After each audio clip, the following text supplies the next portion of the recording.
designed your new T-shirt? You mean the one with the demon, the beastie guy strangling Jesus? His heart's glowing and blood's coming out of his eyes. That's the one. Yeah, I thought of that one.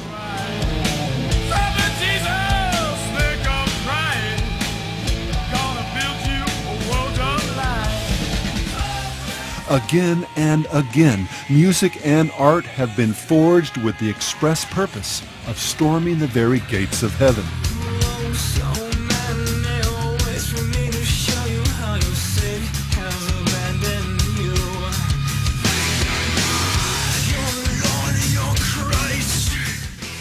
Concerning his 1996 release, Antichrist Superstar, Brian Warner, aka Marilyn Manson, declared, "I think every time people listen to this new album, maybe God will be destroyed in their heads." And Alternative Press magazine described Die Warzah as a band that uses computers, synthesizers, and guitars as weapons aimed directly at the heart of Christianity. Their techno-pagan rhythm signatures interact with human brainwaves in order to revive paganism and subvert Christian myth. The band's stated goal, according to founder Jim Marcus, "We want to hasten the final evolution of the human species. I look forward to the day when on December 25th, we celebrate the death of Christianity." As the representative of Christ on earth, the church and the things she stands for are abhorrent to satanic religion. Along this line, the group Scraping Fetus Off the Wheel sings, "And the only good Christian is a Speaking of Christian death, the group by that name adds the church to their list of things to desecrate in the song Stairs. You need to know that the city of God, Jerusalem, is the church in a spiritual sense. The city of God, every eye on a white table, the last two lines were written out and sung backwards. When you reverse the letters, you get, "There is no city of God, damn the name of God." This album is by Exodus. The name, of course, is taken from the Old Testament account of the people of God, the church in modern language, as they journeyed to the Promised Land. Here we see the church bonded by blood to a demonic entity that is the mere image of itself. And guess which one of the two is in charge. Songs like "Deliver Us to Evil" leave little doubt. Deliver us to evil!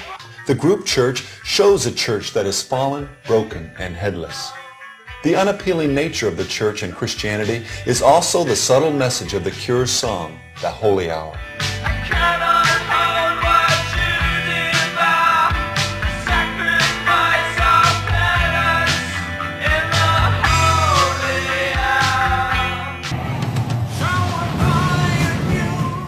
The foundational issue here, however, is ultimately not an organization, but a person, and what he accomplished on a cross 2,000 years ago.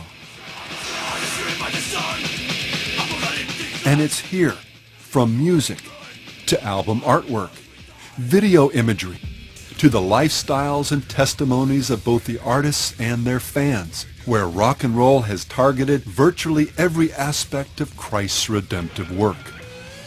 His name, his birth, his word, his crown of thorns, his Last Supper, his blood, his character, his love, his uniqueness, his divinity, his power to save, and the faith he gave his life to establish have all been systematically ridiculed, denied, or diminished.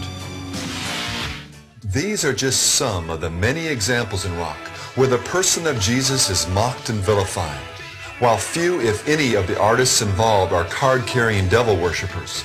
Is it just a coincidence that the satanic scriptures are being so clearly fulfilled? Moving from the person to the primary symbol associated with Christ, the Satanic Bible says, "Behold the crucifix." What does it symbolize?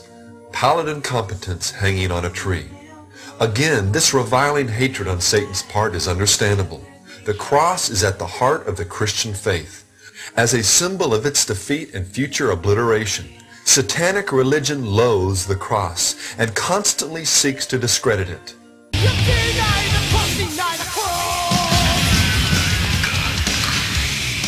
And then there are the musicians who lack either the nerve or the absolute hardness of heart to openly, as one band sang, deny the cross, but who think nothing of using its evocative power to serve their own vulgar purposes. To this end, the prince of the air attempts to influence man in one of two directions. The more subtle of the two, and hence the most prevalent, is to give it superficial respect, while at the same time associating the cross with the very sins that nailed Jesus to it.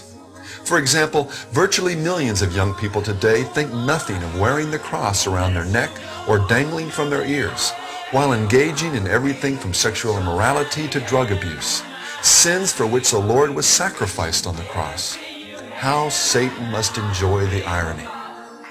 This type of desecration is virtually rampant in rock, with crosses the most popular jewelry choice of the stars.